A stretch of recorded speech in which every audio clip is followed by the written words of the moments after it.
podcast where we discuss all things related to creating, living, and making projects. I'm your host, Grant Alexander. Joining me as always is Jessy Ratfink and Adam Mackey. I want to start by apologizing for not being here last week. I missed a great episode with my friend Jeff, but I'm here this week. Last week I was sick. I had a sore throat. That sore throat eventually cleared up and turned itself into a sinus infection. And I had my first ever sinus headache in my life, and it was horrible. I basically would take Advil and Tylenol, and there was only like a 2 hour window between when I would take those that they were both active at the same time, basically. And in those 2 hours were the only time I could do anything, and it was horrible.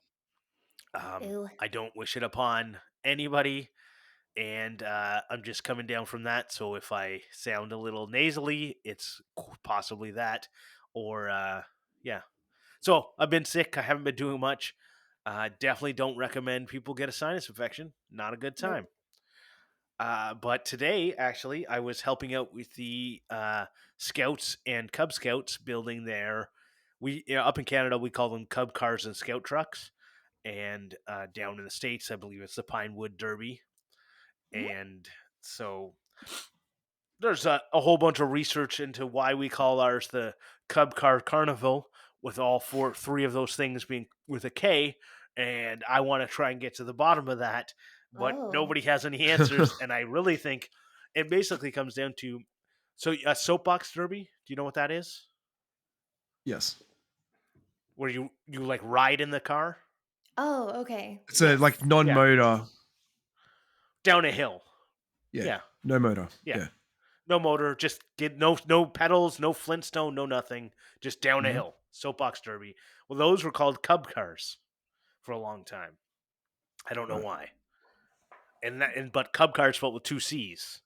So the best I can find is that there were a lot of scout troops who were already doing Cub cars with a C. So they decided to call these Cub cars with two Ks. And someone said, I like alliteration, and I'm going to call it the Cub Car Carnival. Oh my And god. I think they didn't realize it, but it was the 70s, so they might have done it on purpose. You never know. That's what I'm currently mulling over. It's like, was it just a cute, precious Canadian that doesn't know about that organization? Oh. And that the whole thing is run by like the main guy who wears like a big like white witch's hat or something, right? That's the On his KKK, head. yeah. Not the Scouts though. No, but I'm saying the guy that runs the carnival wears a white pointy hat. Oh, no, no. So No. anyways, they also call them Cub Car rallies, which I also go, that's right. Oh, And I'm like, wow. Oh that's no. okay because it's only two Ks. But I just think it's like I Mm-mm. don't think anyone's ever really thought it through. And I don't know Mm. if anyone else other than me, like it doesn't affect me, so maybe I'm like that Karen in the corner yelling about something that doesn't affect them. This has to be racist, right? That's what I'm feeling right now, so I don't want to say any more than that. But I will say that the amount of people who do not know how to use tools astounds me. Yep. hmm So they went to the Ottawa Tool Library, which is a great place, and I've bought tools from them. I don't rent from them because I have all the tools they have. But if you don't have tools, you live in an apartment, whatever, you don't have space to store tools, they're a great thing. They're a nonprofit organization where you can rent out tools. So they got the tools from the Ottawa Tool Library, which, of course, if you don't use your tool very often, you may not know how to set it up properly. So it had they got a bandsaw, and it's one of those like 3-wheel Craftsman. So it's not the best bandsaw, but they're donated tools, so you get what you have. But it was so out of whack when I first tried to set it up. It was like just horrible, and the people were just starting to use it, and nobody like told them like how to adjust the blade guard. No one told them like how to adjust anything else, and I was like, it's crazy. Then there was all these kids were trying to use. They had like 3 different scroll saws, and I think scroll saws with kids are the way to go. But if you want to Yeah. cut, like do some big cutting, you sometimes need the bandsaw. But so that like the adults were using the bandsaw for the big cutting, and the kids were using the scroll saws for the more finer details. But the kids just would not like. listen. The whole point is you're supposed to like you don't use a tool. You're going to get to use a tool. You just have to talk to a red shirt before you use the tool. That's all you got to do. Mhm. And the amount of times that I caught a kid who hadn't talked to someone, and like one kid broke a blade and they didn't have any spare blades. Oh god. So, but like a scroll saw blade, I couldn't believe they didn't have any spares because Yeah. that's scroll saw blades just they break when you look at them wrong sometimes. I was going to say So that they yeah, break so easily. yeah, especially when you're cutting like big material or trying to do really intricate cuts, which is Yeah. exactly what they were doing.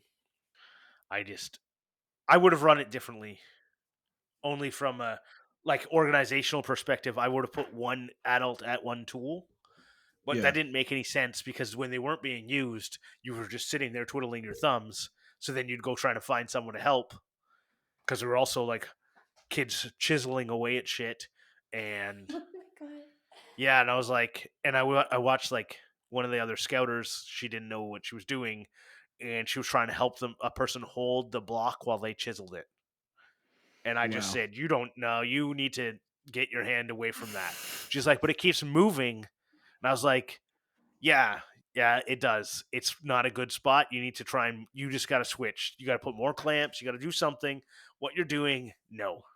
Yeah. And Oh. it's put it, And yeah, that's the thing, you said have an adult at each tool, but you got to make sure those adults know what they're doing as well, because half of them don't. right. But But so there were enough adults who understood tools to be at every yeah, power tool. But the problem was there wasn't any adults to be yeah, at the chisels and the saws and the yeah.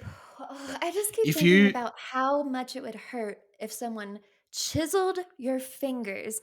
Oh my god, yep. oh god.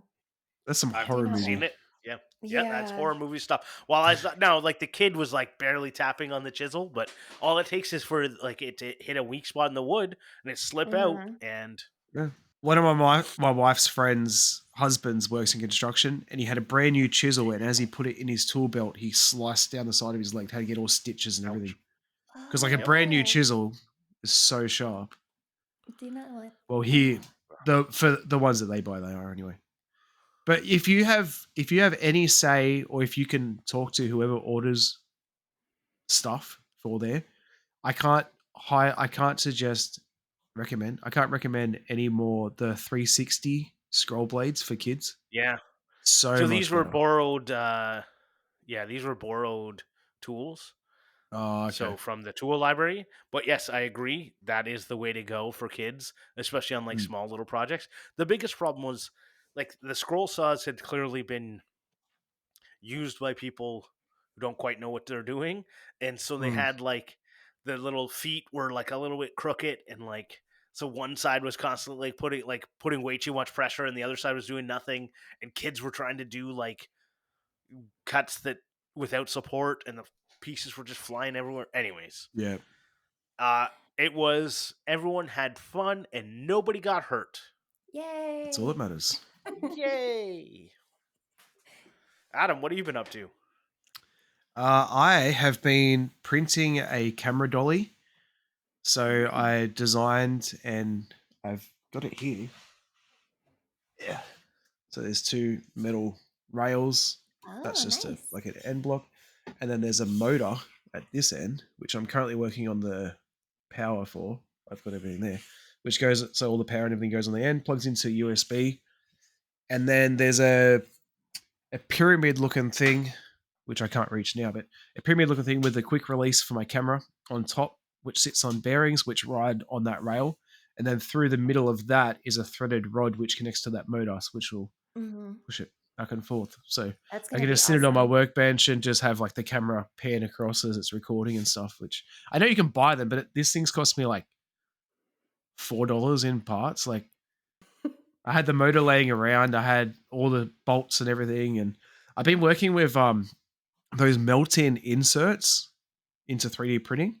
They I they're so good. I wish I had bought the stuff to do them earlier.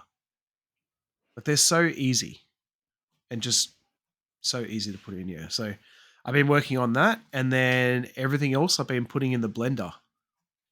So I've been 3D modeling everything. I have 3D modeled two of the prizes that we are giving away that I mentioned in my clamp video, which I have animated to come up on screen and sort of rotate around and stuff. It actually turned out really well.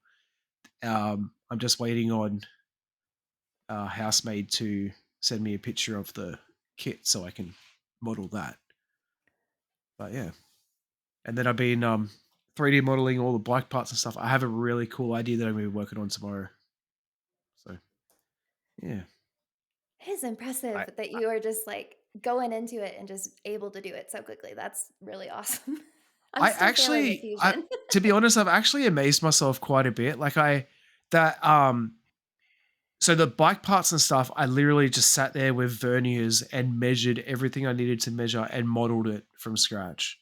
But I had all the measurements. Whereas the 5575 screwdriver kit thing from Chapman, all I had was a picture. So I just Mhm. made up like how big I think the case would be. I just made it that size and then just made everything to look like it was the same as the picture and just modeled it all from like no measurements at all. And it turned out looking That really good. is extra yeah. impressive, I think. Hmm. I think that you should send that to Chapman I and then see thought if they'll about send that. you a little prize pack. I thought about that and I might contact them. But the thing is, it's not completely accurate to what they actually sell. So I don't know, like the Yeah, but you send it to screwdriver. them and say, "Hey guys, I need it to be completely accurate. Hook a brother up." Yeah. Uh, Or you can use it's Clamp 24 to save yourself 15%. Yeah. Well, it looks good enough for the video. Like it's only on screen for 5 seconds, so Yeah, But yeah, I'm pretty happy with it. And then yeah, I designed ISO tunes, the earmuffs, and the earplugs, which turned out really well. nice. Yeah. What about you, Jesse? All of the glasswork. um, I have made huge strides and progress this week. I cut so much glass. I got my first injury. So no one tells you just how many glass shards are going to be over everything that you own when you're done cutting glass. No Yeah. one really talked about how messy it was. And I made a big mistake, and I was wearing house shoes, like little flip-flop Oh, sandals doing this. And a piece of glass fell off the work surface. It got into those, and when I went to walk out of the room, the shard went into my big toe of my right foot. Ooh. And oh my God, the blood. There's so much. It didn't hurt too bad because I was able to just get it right out with tweezers. But like, oh, that yeah. was gross. So So, that is the when I was doing the flint napping, they said like Mhm. obviously like the thing you're making is going to be sharp. They said the thing that cuts everyone every time, it's the little piece that you get off. It's just as sharp. Yep. It's the other side of it. And they said it's like even sharper for some reason because it finds its way in your like socks and into your feet. And like Mhm. obviously at Maker Camp, we were all a lot of times people were walking around like sometimes it's nice and you are walking around in regular shoes or sandals, but this time everyone's wearing rain boots. But Yeah. no open So, toes, that's for sure. yeah, no open toes. I Um, thought you were gonna I say no one tells you when you start this that glass is sharp. No, there were so many warnings about that, like, the books that I've looked through and the videos I've watched, they're all like, "Be very careful with your glass pieces, the edges might be sharp, you might cut yourself," and I'm like, "Yeah, of course," but, you know, I have now learned closed-toe shoes and I have to vacuum fucking everything when I'm Yeah. done, just in case, because I don't wanna track it to other parts of the house or have, like, an animal step on anything, so I've had to be, like, super clean and obsessed about it. And then let's see. So I also did grinding.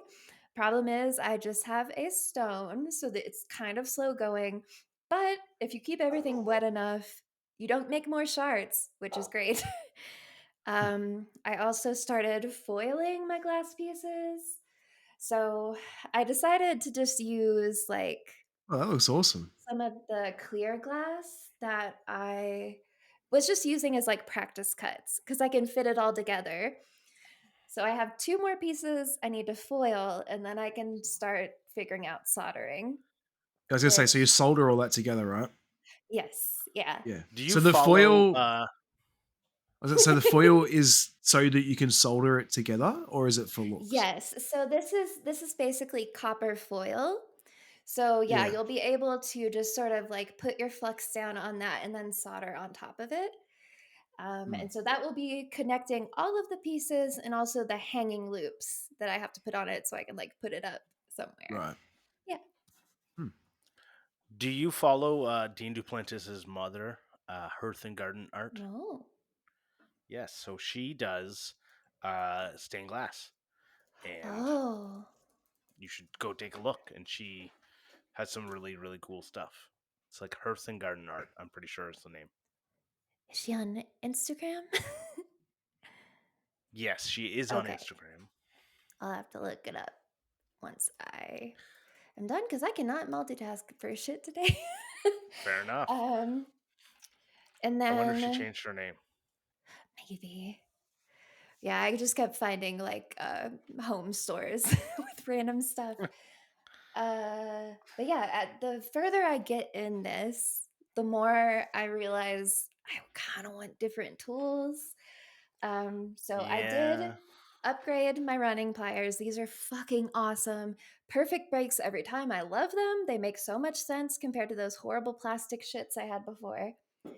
But the thing right now that I'm struggling with is the cutters. So the two that I have are pencil style cutters. And oh my God, do they hurt my hands after like a couple hours of doing it? And I'm also having a hard time just getting the angle right all the time. So I'm thinking that I'm probably going to invest in a pistol grip cutter or the like custom grip from Toyo just because they're more ergonomic and they make more sense. Because these, like, I had to take two different times of cutting because my hands were just like aching from the amount of pressure I was having to put on it. So, yeah, Do I've they got a make lot of different tools. do they make scroll saws for glass? So they do. They are very expensive. Oh, okay. I also looked. There are also like lasers that can cut glass pretty well, and there are some stained glass artists that have those. But it's just like those are so expensive that I want to make sure I'm really into it before I make a big Yeah, like you're purchase like not. that. You know? If you go straight to that, you're not learning the fundamentals. Yeah, yeah. And I'm definitely learning everything. I'm making like all of the mistakes, but Yeah, I don't know. I'm like hoping that once it's I'm the done with difference this, we've talked about. Like we've talked about this before, but it's the difference of like if all you do is put IKEA kits together, you're not gonna understand as much as if you actually built the thing from scratch and cut all the yeah, pieces yourself and built the kit. yeah. Yeah, I'm definitely Yeah. doing it from the ground up. It's been interesting. so so would you say that it's harder than you anticipated or easier? I would say harder just because every single part of the process I think is really something that just requires a lot of experience. Yeah. Because I mean, right now I'm still in the place where I'm just messing something up every few minutes and having to do something different. Like with the foiling, oh my god, it's so hard. Like, so much harder than I thought. Because you watch people do it and you think, "Oh, that looks kind of relaxing, it goes on really quick," and then you try to do it yourself, and holy shit, is it difficult. Like, How does the foil I don't stick? know. Is it like sticky back foil So, or yeah, it's a sticky back. right? Um, and they come like the one that I have, it's just copper on top, copper on bottom, but they also have one with the black back that makes your errors a little less noticeable. So I'm also sort of struggling with that because the foil is just super reflective and you can see where the edges aren't even. So Right. I'm gonna have to do some like cleanup with an X-Acto knife, I think, before I solder. Yeah. So my opposite of harder than you thought is also to do with glass. So my mate messaged Oh, me a couple of days ago and he said, hey, he was mowing and he has around his pool, he's got like the glass panels for the fence because you have to legally have fences here around your pools. yeah. And he was mowing and a rock flung Oh, up and hit the no. corner. The worst part where it could hit the corner and shattered it like a couple of Oh, weeks ago. So he had to go buy a new glass panel, and he said, "Oh, can I borrow your trailer? Come get this panel, and then do you mind helping me install it?" I said, "Yeah, that's all good." And we carried it around to his backyard. This glass panel, it's 2 meters by 1.2, so like a full sheet almost, yeah. like a foot less wide, but almost a full sheet of whatever of this like thick glass. It's pretty. It was heavy, but it was also really awkward because it's like it's heavy all over. Like it's not like top heavy where you can try and like carry it upside down or something. It was just like, yeah, just so we got it around the back and we're looking at it going, this is going to be the biggest pain in the ass to pick up this piece of glass and slot it into these two little feet on the ground. And we put like we spent about half an hour going over different ways that we could do it. All right, if you stand here and I stand here, and then we'll make sure we bend down like this together, and we'll make sure the plate, like he got blue tack to hold the plate in so that it wouldn't fall onto the glass as we're trying to slide it in, like all this stuff. It took us like 5 seconds to put it in. It was so easy, but we put it in. He tightens up all the screws and everything, and then he looks at me and he goes, "Shit!" And on the bottom of like the post is a like how you've got like the cap that slides over the post to like make the bottom look pretty, like a little like on Hmm. a pole. Yeah. He forgot to put those back in, so we had to take the panel, lift it back up. So, but luckily we just got my wife to like slide. We just lifted up one end a little bit enough for her to slide it in Yeah. and put it back down. But it was just so frustrating. But So it was easier than you thought? so much easier than we thought. Right. Is that because you planned it out? I think we just anticipated it to be such a pain in the ass. Like he's like that piece of metal is gonna or the clamp part's gonna fall over and get in the way, and the glass is so heavy. How are we gonna line it up? Like how are we both gonna make Yeah. sure that we get it in our slot properly? And he's so stressed about like it smashing and stuff. Like the whole drive Yeah. home, he put like cushions and stuff down underneath it in the trailer, but he was so stressed that one bump and it was just going to shatter. So Well, that does happen. Yeah. It's just yeah, that's the crazy part about glass. Like I don't like, especially tempered glass. I remember I got a table from someone and loaded in my car. Everything was good. Got it home. Everything was good. Went to put the very last piece of glass down. Like shattered.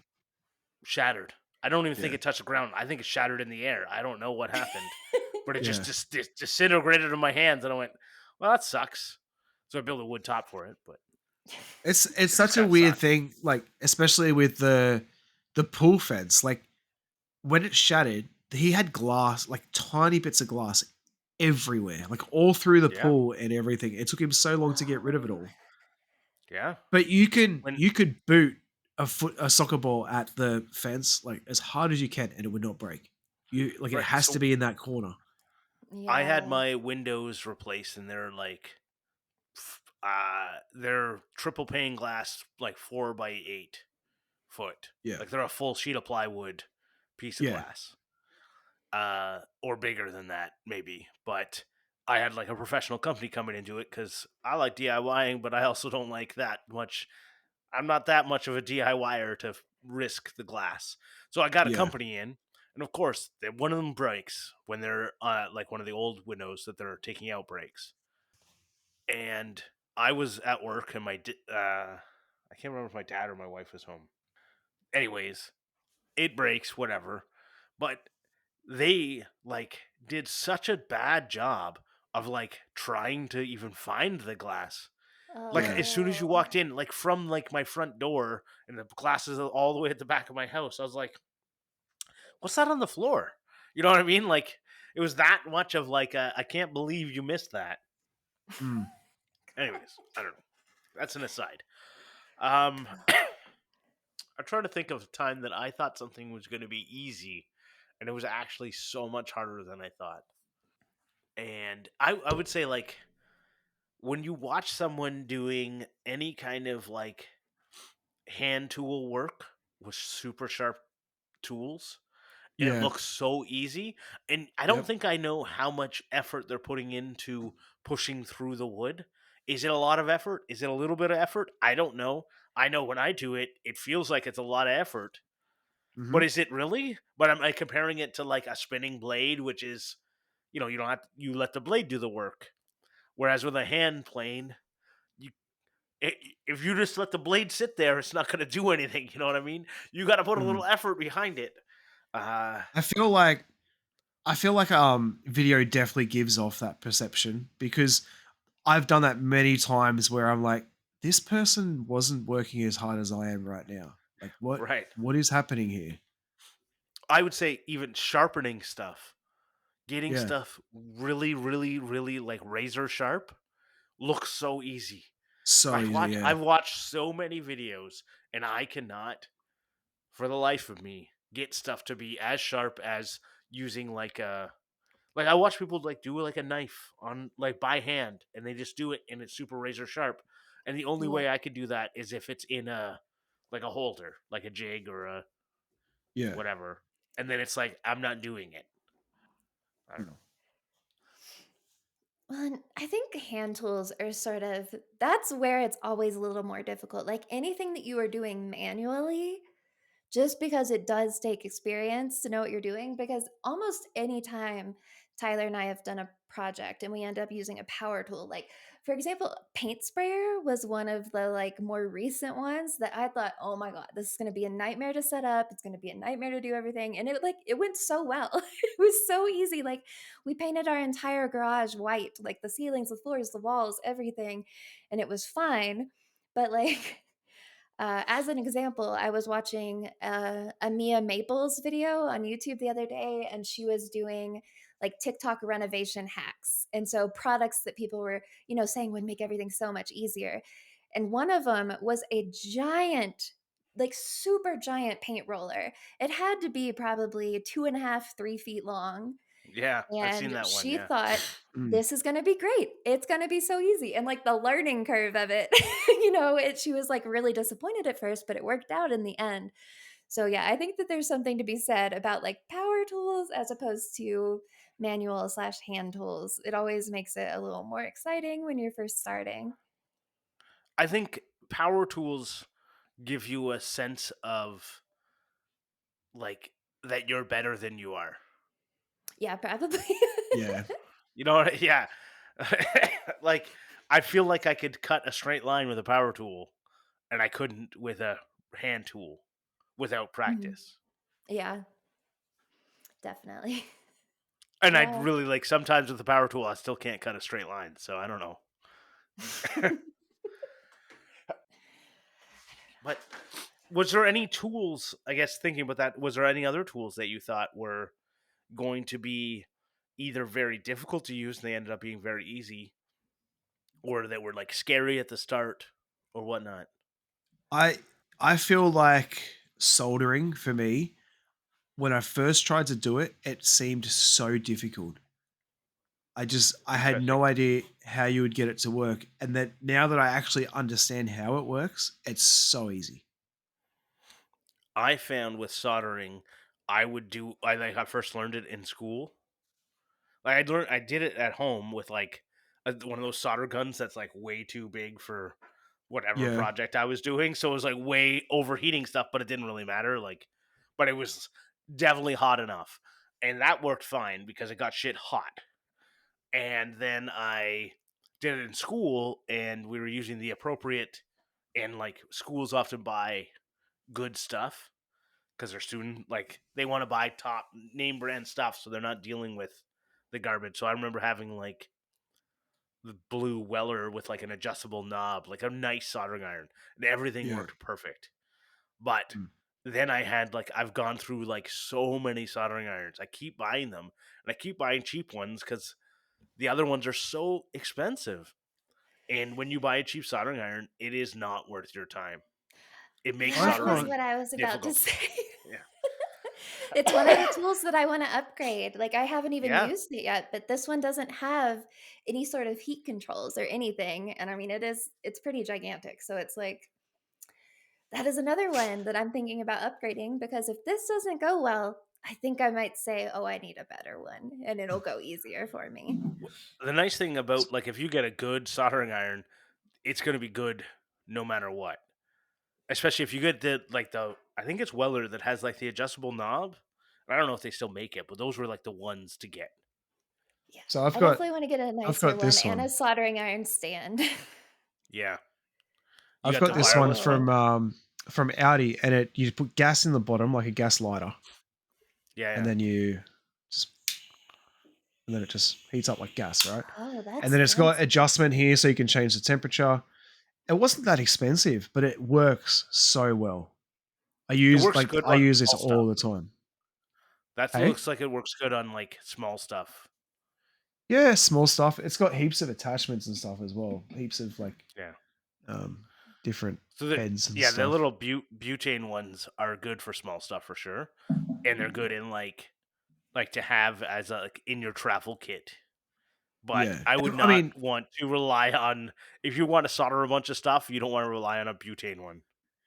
yeah, well, see, I don't solder that much, and when I do, I'm literally just soldering two wires together usually, or Yeah. Yeah. soldering onto a terminal of a speaker or whatever. For not motherboards. What are these circuit boards? For circuit boards and stuff, I find it very hard to solder. Yeah. Um, I know there's a lot of tricks and stuff. You need a real hot and point, like a really thin point, and like all this different stuff you can do. But I don't do it enough to actually learn how to do it properly. I would Um, say go ahead. I don't. Oh yeah, the biggest thing that I have with the butane one is that the heat comes out like from the flame. So Yeah. if you put your hand over the iron, like trying to angle a certain way, the heat burns your hand so quick, and it drives me Ugh. insane. Yep. That is a problem. But the other Yeah. ones are also hot down there too. They're just hot a different way. Yeah, But but it's not blowing out the heat like the butane one does. fair. I think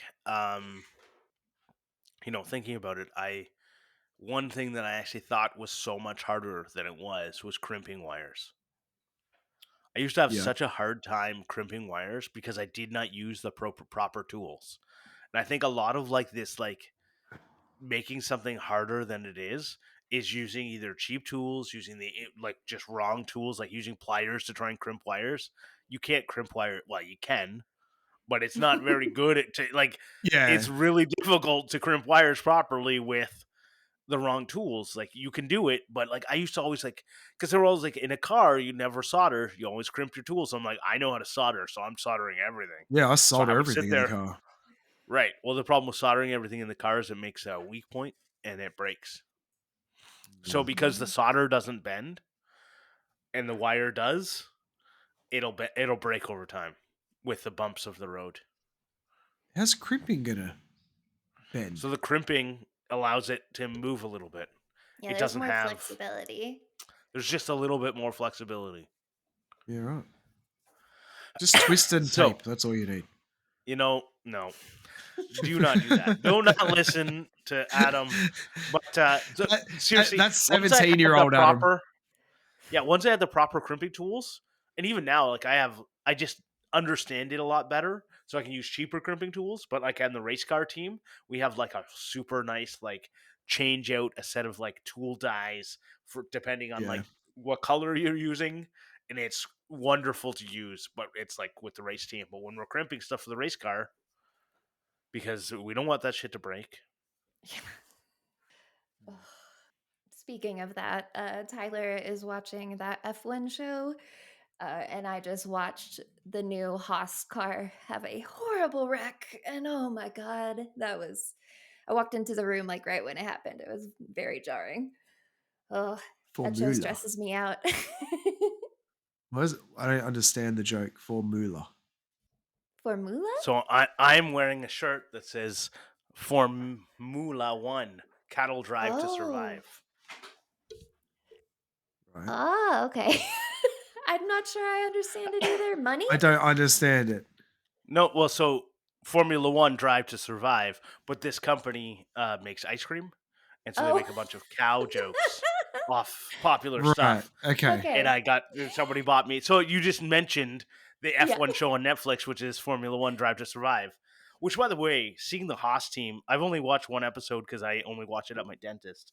I feel like I don't have Netflix the same way I didn't have a Nintendo growing, and the only Mm. way I got access to Nintendo was going to the dentist. And I because they had a Nintendo, so I'd be like, "We need to go to the dentist early." And I remember like getting to like level like 3 or 4 and being like, "Oh, it's time for you to like go in." And you're like, "No." That's funny. Anyways, What a good way to get the kids in. yeah, well, now everyone has like my kids have more tablets Yeah. than you can shake a stick at. Yeah, I don't know.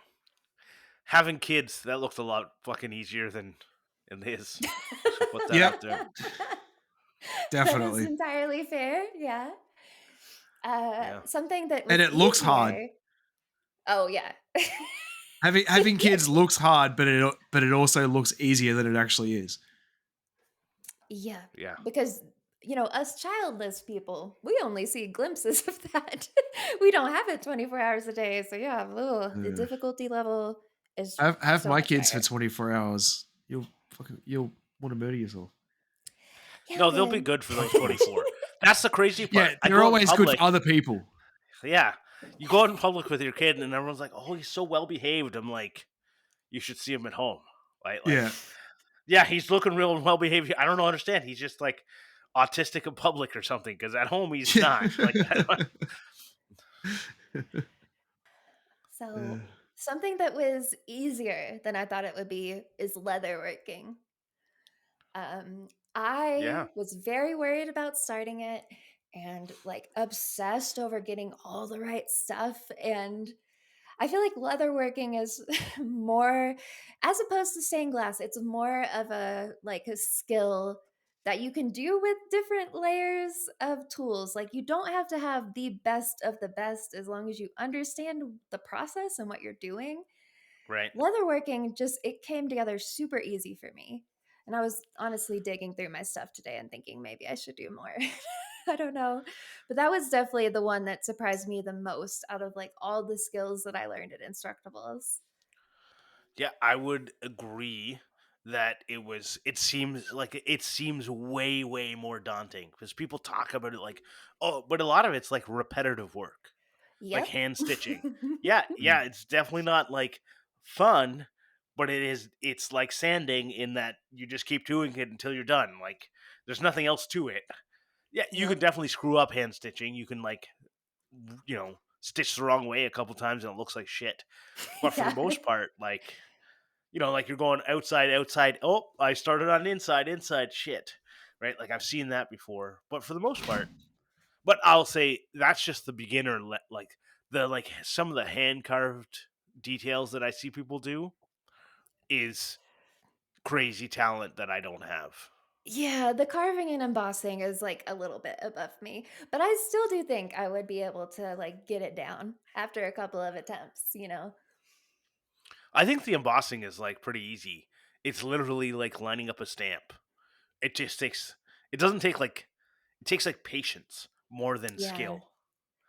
Right? Like there is like the if you're like hitting the stamps, there's like you just gotta have patience to actually line it up. But like there it becomes like the how to finish around the edges and stuff is all knowledge. yeah. Mhm. But I feel like the hand carving is a lot of skill. I feel like the like even like some of the embossing that I've done, I can just 3D print the pattern. Like I can just do any Yeah. pattern I want, 3D print it, put it on the thing, cut out that piece. Bob's your uncle. Yeah. Yeah. But in saying that, I've also seen a lot of people who have managed to fuck it up really bad. Oh yeah, Where you're not really seeing the actual design, you're seeing like the edges of the stamp they made, or just there's all these like little errors in the way it looks. So that's why I kind of slammed those two together because I feel like you can fail pretty spectacularly for both of them. Fair, Yeah. fair. I I tell think I tell you what. Are you going on about leather or something else? I was gonna talk. I was just gonna transition to something else, but you got it. You go for it. Okay. Um, something that I think looks harder than I reckon it actually would be is rug tufting. To me, it looks like it would be such a learning curve, but I reckon once you know what you're doing, it would actually be a lot easier than tell myself it would be. I actually think that it's harder than it looks. Because only way to say this is that it's real easy to make a rug, but it's harder to actually make it good. And Yeah, Yeah. I think there's like, yeah, you could definitely make a pattern in a rug and it would look fine. But I think it's one of those things that like the difference between a beginner and an expert, as soon as you saw them side by side, you'd be like, oh shit, yeah, I see it. But if you see them yeah, separately, you're like, yeah, that's a pretty nice rug. That's a pretty nice rug. Yeah, so yeah. Well, for I rug suppose it's like tufting oh, go for we're rug just gonna talk tufting, over each like other the whole time. yeah, You we've you better forgotten our edit this hands. one really good, Adam. But for rug tufting, I think a lot of the error is really in the finishing of the rug. Because if you have, a great loom and you have an awesome tufting gun, like you can get a lot done. But just the amount of detail work that great rug artists put into the finishing touches, like trimming all the colors to slightly different lengths, finishing the edges so they look really nice. Like there's just so much stuff that I think you have to do a lot until you get it right, Yeah, which is part of why I haven't jumped into that either because it's like, oh, I don't need another thing that I need years of experience to get really good at. I was actually going to say the same thing because I've seen people that will do like the rug tufting and then they shave the other side like you're supposed to do, so it's all one length, and then that's it. They say they're done, like after putting them back on. Yeah. But then you get like the more experienced people who actually get like what like hair trimmers and go Mhm. around every line and make Yep. all the lines and everything stand out, and it looks so much better. Right. Yeah, I love watching those videos. Yeah, And that's where I think like it looks like it can be very easy to finish a rug. And I guess it all depends on what that what looks you hard. right. Like If you're you gonna be really very want to take it steady. to right. Yeah. So I think it is probably harder than you think and also easier. Like using the gun looks pretty fucking easy. You press the trigger, it goes bup, bup, bup, bup, bup. Like it looks pretty easy and you follow a line. Okay. But like making that actually turn into a good rug, I think is the hardest is harder than it Yeah. Mhm, looks. definitely. I guess also a recent example, setting up a rigid heddle loom is actually easier than it looks. Oh. I I was very concerned about getting things wrong when I was like stringing this thing. And now that I've done it 3 times, it's like, okay, I was really overthinking this because it's just so much easier than you think. You really are just gathering all the strings and keeping tension. Like gathering and tension is really all you're worried about, even though Yeah. when you watch like a 20-30 minute video on it on YouTube and they're telling you all of the ways it could go wrong, you think it's going to be a disaster. And it wasn't for me at all. Like I don't think I've had any issues with the way I've threaded it, so I will say a lot of what we do is actually easy because of the other skills we have. mm, Understanding how Yeah. machines work. So I had never used a three-wheel bandsaw before at all. These little Craftsman three-wheel. mhm. I'd never used that one. And as soon as I looked at it, it didn't have thumb screws. It had Allen keys. And I said, "Did it come with an Allen key?" And the person said, "No, it didn't. They didn't have it." And I said, "Well, sometimes they're hidden in the machine." They're like, "Oh, I didn't see it." So I start looking. I open up the case, and of course, there's an Allen key hidden on the inside of the case for these adjustments, right? And there's like a little spot for it. And I was like, "Great!" So I make all the adjustments, and it's fine. But it's like if you don't think to look, you will never know. right? Yeah. Yeah. If you don't understand how things work, if you don't know how to make a straight line, if you don't know, like the first time I saw someone draw a line offset with just their hand and rubbing along the like a 2x4 and draw a perfect line, I said Yep. they're faking it. Like the first thing that went through my mind is like they're faking it. There's no way you can do it. And then I tried it and I was like, oh shit, that's way easier than I thought. Yeah, so much easier than I thought, yeah. You know, Yeah, like it's as long funny. as you don't get a sprint splinter, you're good to go. Yeah, it's funny you say about like the not knowing where to look and stuff. You have a cricket, right? Or your wife does. Yes, I do. Yeah. It's right there. So you know when the front door comes down and there's little doors inside there. Yes. The amount of people I have seen on like cricket groups that say, I've had this machine for a year and never knew there was little compartments here. Like, Yeah, how do I you believe it. not? I don't get it. Because a lot of people don't even look for hinges or anything. They It's don't look to so see. That is also very common with sewing machines. Like, I Yeah. cannot tell y'all yeah, how many sewing machines I've taught people, like, well, there's all this stuff you can open, and there are extra pieces in here. Or, like, this is how you get the bobbin in. Like, yeah, there's definitely a bit of a like learning curve when it comes to Yeah. machinery. And so, yeah, I think that is a very good point because just knowing one sewing machine, I can help people with like 10 other brands. Well, and yeah, that's the whole thing about this bandsaw. I was like, I don't know this bandsaw at all, but I understand tools. I understand how they would try and set it up. I would like, and like it kept stalling because I think the blade had a little bit of a warp in it. So like there's one spot. If Probably. it stopped there, it wouldn't start again. And Mhm. so like I didn't show any of the little kids how to do this, but I would just move the blade and as it's still moving, press the on button, right? Like Mhm. get that motor going. But it's one of those things that you just learn as you go. But it's yeah, I'm not teaching a 10-year-old that. I'm just gonna put No. that out there. Yeah, anything that involves touching the blade and moving it, probably not a good idea. But you know what I would teach? You know the type of people I would teach? Our patrons? Yeah, you're right. Especially the F Clamp level ones. Scott from Data Yourself DIY, Joe Herdina, David Wood from DW Wood Builds, Brad from I'm Gonna Make, and Chad from Chad's Custom Creations, and everyone else who supports us there. You can get onto patreon.com/clamp if you'd like to support us there. Like I said in the previous episode, if we get 10 new Patreon supporters, everyone who enters the Clamp Challenge will get will get a t-shirt of their size of for a clamp. And yeah, now I guess I should talk about the clamp challenge. You're like, what's this clamp challenge? Well, the clamp challenge is back for 2024, and the basics of it is make a project that involves a clamp or many clamps because you can never have enough. Turn that clamp into something functional, artistic, or just plain fun. You'll have a chance to win great projects.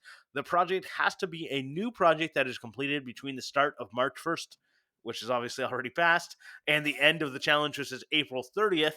Uh, yeah, by April 30th, that's right. You have 1 month to make some sort of clamp thing. Just to enter, all you need to do is post your project on the Instagram with the hashtag Clamp Challenge 2024 and tag Clampcast by the 30th of April for your chance to win. We have sponsors from Chapman Manufacturing, which, by the way, if you use Clamp 24, you'll save yourself 15% on a 5575 kit. We have Housemate Industrial, who is providing us with a copper spoon kit for a coffee scoop and a swage block, which is I think really cool. So then you can make your own. After that, you can make anything you want in a in a spoon shape, as well as Isotunes, who will be providing a gift card or an entry to get any of their products on their website, and a mullet from a weird guy. So yeah, great prizes. If you have any questions about it, if you don't know whether or not your project counts, if you don't know whether or not you want to like talk to us about it, hit us up. We want to see everyone's projects. We will talk about your projects every week as long as you tag us and we see it. So you reminded me because I completely forgot. I finished my project, my Nice. challenge Oh, project. I forgot to talk about it at the yay. beginning of the episode. If you want a sneak peek before my video comes out, go have a look on YouTube right now. But essentially, This is the clamp for my track saw, which would normally have this stupid thing, and the handle keeps getting stuck. So I 3D printed this, which is a cam that Oh I yeah, can put in place. nice. I like So it. yeah, it was really fun. I got two of these, obviously, but yeah. So and also it's like so much easier to just turn that than Yeah, squeeze I this do and think like cam locks. Like I don't know why they're not more utilized because they really feel yeah. like the way to go. Well, and the thing is, like, there's like a grip on the bottom of the track and stuff, so the clamp isn't really like supporting the material or anything. It's just to help the track not move. So it doesn't need to be Yeah, heaps of pressure. yeah.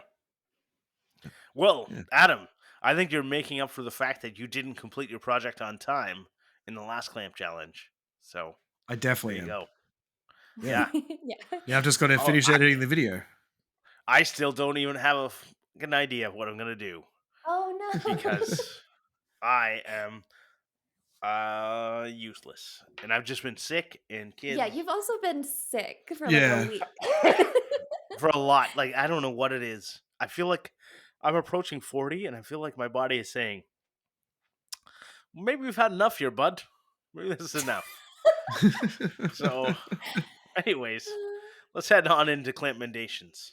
CLAMPmendations. CLAMPmendations. My clamp mendation for this week is a project by Heck Yes Arts on Instructables. So we had our Stay Warm contest, which just closed. And this was one of the entries. So it's called Cookie Monster Fur Hat. And they turned a Cookie Monster stuffed toy into sort of like a trapper flap style hat. The Instructable is amazing. I am just I don't know. I really get excited when people get weird with it. And so, like, the first few steps of the Instructable are them trapping the Cookie Monster and, like, dispatching him. So it's a little dark, but it's also really funny. But yeah, I think everyone should go look at it because it's a really great example of a weird and well documented project. And thank you, Luna, for rubbing my head right now. Uh, and let me see. So yeah, they got first prize in the Stay Warm contest. Nice. I think I voted them where they would get grand when I was doing my ballot because I loved it so much. But yeah, I think everybody should go see it because it is wonderful. All right. Well, I guess I'll go next. If you've been following my Instagram stories religiously, like 12 of you do, you would have seen that I broke my Instructables mug, and that was my favorite mug. It wasn't like as much as like I love Instructables, that's great, but I just loved the fact like the way it felt, and the fact that Hmm. it had like black on the inside. Yep. That was what I really liked about it, and it just the handle. I think my wife put them in the dishwasher with my other second favorite mug, my Grand Alexander mug, like handle to handle, and they like fought, and they both lost. Jousting. Yeah, they jousted and both their handles broke because that's what happened. So I reached out to someone that I saw wearing an Instructables shirt a lot, and said, "Do you have this mug and do you use it?" And it was Art from Words in Wood, and he said, "I have a mug, and I currently put pencils in it. I think." And I will gladly send it to you if you'd like it. Just pay for postage. And I was like, yes, I would love that. So now I have an Instructables mug back that is practically brand new. That I think has only ever housed some pencils or pens. So So I'm just don't get very lead happy. poisoning. So you guys should all check out Art from Words and Wood. I think he's been a recommendation of mine before, but he's got some good stuff. I recall he was one of the very first uh, channels that I watched, and I think it was like a flip top. Uh, he did a flip top cart for like a planer and I don't know whatever was on the other side, like one of those ones where like you flip and it's one side and flip the other Hmm. side. And Yeah. the best part of that whole video I remember is he said, a lot of people talk about plywood storage, and I just like to store my plywood at the Home Depot or where, I went, that is exactly like you do not need 4x8 sheets of plywood stored in your garage. Like, if you can't think of a project in advance enough to like go pick it up, then you got a problem. So that was one of the things that I went, I don't need 4x8 sheet of plywood storage until somebody gave me a bunch of plywood, and now I have storage. It's free. How can I say no? Yeah. So I don't think I've recommended this person before, but I'm going to clip and date someone called Rex H, who is a car YouTube channel here in Australia. I think he lives in Sydney, so he's not far from me. Um, but yeah, he does some really good builds and stuff. He's blown up since I started following him. He's like 152,000 subscribers now, but he's currently rebuilding an R32 Skyline that he bought, which turned out to be stolen before he bought it. Oh, oh It's Lord. not. So he didn't buy a stolen car, but it had been stolen, which is why it was destroyed when he bought it. So he's currently trying to restore it. But yeah, cool. He has good content. Nice. Well, and also, Grant, back to Dean Duplantis's mom. She has Yes, beautiful stuff. Oh my God, the I know. peacock door window. Damn, that's crazy. It is her, and I think she like I think she's been on the Making Our Way podcast, and she talked about like stained glass, obviously. And Hmm. I feel like when Dean talks about her, it's as if everything just comes so easy to her, and she just like keeps doing all the classes though, because she wants to like get every little bit of knowledge out. And I think Yeah. that's something Yeah. like, if you think that you like something so much, keep trying to learn. Hmm. Yeah. Yeah, this is so impressive. Yeah, I love that she also does like the 3D stained glass art. I'm always super impressed when I see people doing that because that seems a lot tougher. Yeah, so good. Yeah. Well, on that note, let's head over to the Ask Us Anything. Ask us anything. So, the Ask Us Anything question for tonight comes from Warren Matten. This one is a little weird, but I thought it might be fun to discuss because I have an example and I don't know if y'all will have. So, are taboo items more likely to be custom made than more accepted common items? Think ceiling suspension points, drug paraphernalia, etc. Are these therefore better products or markets to get into? Uh, so, kind of like one of my embroidery side hustles is a lot of cannabis like themed stuff or like just drug themed stuff in general. Um I don't like I've definitely dabbled in it. People know to come and ask me for it, but I'm not sure that I would be comfortable kind of putting a whole business around it because we all know how, especially Instagram, they've just kind of decided things aren't what they're going to show Yeah. anymore. And so I would be really, really scared to just have my entire shop demolish and all of like my traffic and my customers just disappear. So I don't know. And I'm Etsy's done the same thing too. Yes. Sometimes Yeah, I've Etsy heard. It's not just, absolutely. yeah. Yeah. Yeah, they can just shut you down with no reason over there. So, like, I've always been a little hesitant, but I've always been open to doing it. Like, I made a really nice cannabis patch leaf for one of Tyler's coworkers. I've done like a bunch of sort of like cursey cannabis embroideries for friends and family. But yeah, I don't know that I would want to just go all out with it because there are so many risks to doing it. I think that if you are relying on a local word of mouth, that this is a good business strategy. And I Mhm. think if you are trying to do anything at all that involves a national or international business potentially promoting your stuff, or that's how you're hoping to get in front of, like, even I think about like Austin High Caliber Craftsman. He was advertising his pens on Facebook for a long time, and they're spent shells from like ammunition, and then all of a sudden they were like, oh, sorry, those are bullets, and bullets are bad. And now Yeah. all of a sudden you can't, not only can you not advertise with us, we're gonna shut down all your shit. And he's like, well, that was like crazy. And I think I even recall him being like, there he's been served up ads for similar stuff. Yeah. And he's like, Yep. but you like banned me or shadow banned me, and like all the knife people right now on Instagram are complaining about being like taken down. And I've seen a couple of the photos didn't even have knives in them. I was like, what is happening here? No. Oh. But they had used like a I, hashtag like knives of Instagram or something, and Yeah. yeah. So I honestly think the opposite. I have seen a lot of businesses and stuff on Etsy selling drug paraphernalia stuff yeah.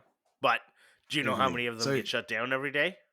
I'm sure they do, but there's also ways around it. Like I know there's plenty of people that get away with it, that they know how to get around it. You've got to put up the picture with like a certain blur or something or whatever. There's definitely ways to do it, but it's Yeah. just knowing So how.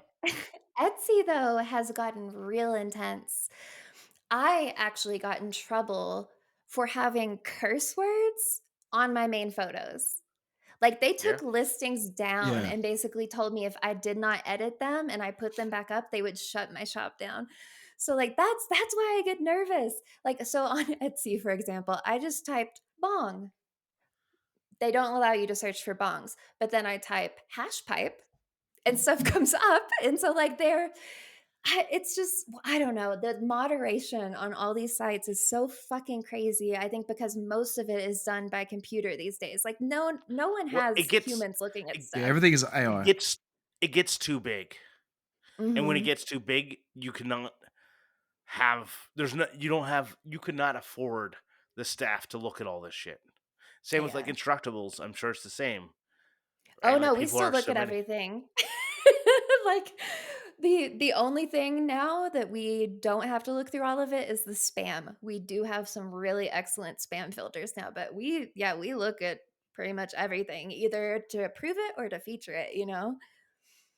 Right. Whew, But it's a lot it though. could become a problem that you couldn't get through it all in a day. Oh yeah. I mean, Tinkercad is like that now. Like, yeah, we don't a lot of times there will be spam on the site or like something questionable that we just don't see because there's like thousands of things coming in. So I do Right. slightly understand it, but I don't know. When you're running like a community, I really feel like you should have more fucking humans. It just makes me so crazy. I 100% agree. Like when I got the very first thing I posted to TikTok got like flagged. Oh, I really? challenged it and I got nah, and I challenged it again, and it got like, yeah, no, you're good to go. Here's 50 million views, and Yeah. I was I like, TikTok is especially bad. right. Like And so I people are think like turning to other media like TikTok or what, like wherever you go, you need to find the way you need to find it is not relying on someone else. You need to rely on yourself. Just so you know, we haven't actually answered the question. I think definitely for quality, they're more likely to be custom made. I definitely see a lot of the stuff that you could buy on AliExpress and all that sort of stuff, but it's cheap Chinese rubbish. If you Right. wanted the quality stuff, it's more likely to be custom made. So yes, I say yes. I think taboo items are easily found cheaply produced elsewhere because they don't even Yeah, understand they're taboo. exactly. So yeah. you could find it cheaply. You can also find good custom stuff. So if you're thinking of trying to sell like drug paraphernalia, like the amount of people who've asked me to make them like a pipe, and I'm like, I don't. Yeah. Why would you think I could make you a pipe? Because I'm a woodworker? Like I don't understand why you think I could make you like a Harry Potter pipe or something for you to like try and blow a sailing ship like Gandalf did in the Lord of the Rings, which I'm just taking on the movies. I don't know. Anyways, I would say there is a possibility of demand, but you also have to worry about if it's local, it's probably fine. Like I know there's leather crafters that I've talked to that were big into local scenes where leather might play a part, and that Yeah. can work for you if you're interested in that. Folsom But Street Fair, anyone? yeah, but otherwise, like I don't know. In Yeah. saying that, with the whole local thing, there was, I remember because I messaged, oh, my brain just turned off, High Caliber Craftsman about getting some of his bullet pens. And he said to me, I can't ship them to Australia. Like, they won't get Yeah, through customs. yeah. So I don't know. Good things, bad things, Yeah. possibly, I maybe. think I don't know. I think the general consensus is yes, they will be custom made, but it might also not be a very good business idea. Yeah. Maybe. Well, even if it like so certain taboo items are taboo for like a much more like I no matter how much money you pay me, I'm not making a Oh yeah, shit swastika. no. Mm-mm. Right. Yeah. But there are people out there who clearly make them because you still see them around, right? Yep. So it is like what do they pay more for it? Are they willing to pay more for it? Maybe they are. I'm not willing to make it, so I don't know what they're willing to pay, but Yeah. Just quickly before we do move on, have you guys seen the reel of someone building this like wooden rack thing? And it looks like they're building a like a bench for working out, but it turns out to be like a whole like sex thing. no. No. Oh, I've got to find it and put it in the show notes because it's funny as like all the comments are like, I thought they were building a weight bench. And it's literally like it finishes with a chick like with her legs like back over her head strapped into like this wooden block. Like what are those things where What like they used to is have in the olden days with the people's oh, head and hands in the shit. yeah, it's like Stocks. The yeah, it's stocks. like The one of stocks. Yeah. those. It's crazy, yeah. Well, on that note, I want to thank TF Turning for the theme song, and I want to thank everyone for listening this far. And if you want to find us, you can search Clampcast everywhere, and you'll find us. And until next time, cheers and have a great day. Bye. Bye.